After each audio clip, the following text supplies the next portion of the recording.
មនុស្សជាច្រើនបានអាងថាបានស្គាល់ប្រៃច្បាស់ប៉ុន្តែគ្មាននរណាម្នាក់សោះបានត្រៀមខ្លួនទុកមុនថានឹងមានថ្ងៃនេះពេលនេះសំណួរសួរថាតើយើងបានត្រៀមខ្លួនទុកមុនហើយឬនៅប្រសិនបើប្រៃជាន់មានម្ដងទៀតបងប្អូនរឿងនេះវានឹងអាចកើតឡើងទៀតនៅពេលណាក៏បានដែរពេលនេះខ្ញុំសូមផ្ដល់នូវដំណោះស្រាយដែលអាចដោះស្រាយបញ្ហានេះបានបងប្អូនប្រទេសកម្ពុជាមានមាសជាតិចំនួន54តោនខ្ញុំសូមផ្ដល់យោបល់ថាសូមលក់ចេញចំនួន10តោនដើម្បីយកទៅទិញគ្រឿងអាវុធតតម្លៃមាសវានៅខ្ពស់10តោននេះគឺកម្ពុជានឹងទទួលបាន$1,300 លានក្នុងពេលនេះប្រទេសតែមួយគត់ដែលអាចផលិតប្រព័ន្ធការពារដែនអាកាសបានលឿនជាងគេនោះគឺប្រទេសកូរ៉េខាងត្បូងហើយឱកាសក្នុងការដែលកូរ៉េខាងត្បូងគេយកព្រមលក់មកឲ្យយើងគឺវាមានអត្រាខ្ពស់ជាងការដែលទៅសុំទិញពីប្រទេសដូចជាសហរដ្ឋអាមេរិកនិងអឺរ៉ុបប្រព័ន្ធការពារដែនអាកាសរបស់កូរ៉េខាងត្បូងគឺគេហៅថាឈិនកុងវាទំនើបហើយមានគុណភាពខ្ពស់តម្លៃមួយគ្រឿងគឺ$300 លានខ្ញុំសូមណែនាំថាយើងគួរទិញចំនួន3គ្រឿងក្នុងមួយគ្រឿងអាចបាញ់បាន8មីស៊ីលហើយយើងត្រូវការទិញមីស៊ីលពីកូរ៉េខាងត្បូងទុកឲ្យច្រើនផងដែរ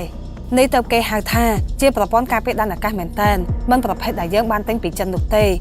គឺវាគ្មានបានជួយអ្វីទេយើងទាំងអស់គ្នាបានឃើញនឹងភ្នែកជាក់ស្ដែងហើយថាវាខាតតែលុយ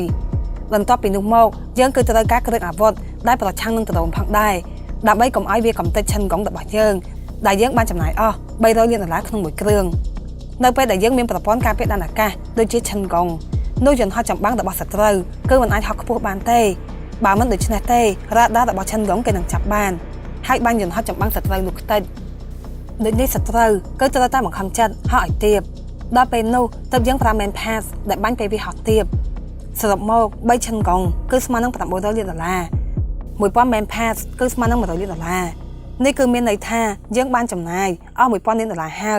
ហើយយើងនៅសល់$300 លានទៀតលុយប៉ុណ្នេះយើងអាចសុំទិញរថក្រោះទំនើបពីកូរ៉េខាងត្បូងបានដែលហៅថា K2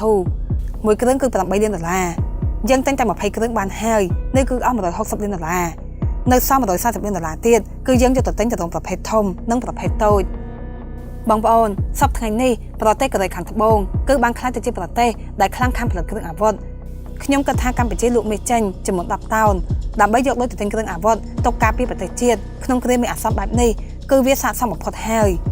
បងប្អូនប្រទេសមួយគេមានទុនបំរុងជាតិគឺដើម្បីទុកប្រើពេលប្រទេសជាតិមានបញ្ហាបែបអញ្ចឹងហើយគេមិនទុកមើលចាំដោះហួសពេលទេតើហេតុអ្វីបានជាយើងត្រូវតែលក់មាសចេញក្នុងពេលនេះព្រោះកូរ៉េខាងត្បូងគេត្រូវការរយៈពេល2ឆ្នាំទៅ3ឆ្នាំឯណោះក្នុងការផលិតគ្រឿងអាវុធមកឲ្យយើងបានដូច្នេះយើងមិនអាចពន្យាពេលបានទេហើយពេលដែលរកប្រមូលលុយប៉ុនបាននៅឆ្នាំក្រោយគឺត្រូវតែយកលុយប៉ុនហ្នឹងទៅទិញគ្រាប់មីស៊ីលទុកបន្ថែមទៀត